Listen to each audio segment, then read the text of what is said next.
It's not just the vaccine shortages causing or basically posing a challenge. It's also the limited time windows that healthcare workers have to administer the vaccine to get it ready, specifically the Pfizer vaccine.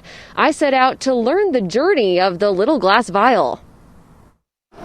Take it out of the cooler, thaw it, reconstitute it, and then administer it. When it comes to the COVID vaccine, there's the experience of the shot getter, and then there's the shot giver. Community ambulance gets that vaccine, and they start drawing it out of the vials. And turns out it takes a village to give the shot. A day in the life of the Pfizer vaccine in Henderson starts with a high-security escort ride from the cops. The vaccine gets picked up by our police department from the health district. The city of Henderson basically hired community ambulance to administer shots. These EMTs are being particularly mindful not to let it waste or expire after recent shortages across the state. So it comes in the morning, it comes in a Varicooler.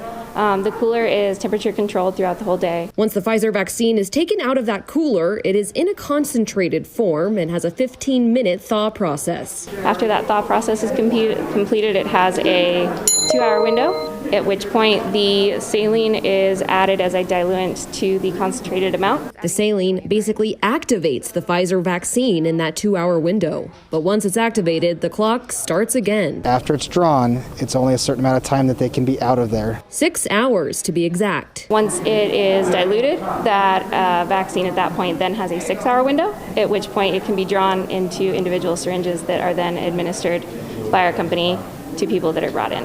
What stays in the cooler untouched can be returned to Southern Nevada Health District. So we only draw up and reconstitute the amount that they have on their reservation list for the day. Now, that's 803 doses. Workers were able to get all needed doses diluted by around noon. This has been such a long time coming. It's been such a nice turn of events. Moorer says all these painstaking logistics are worth it in the end.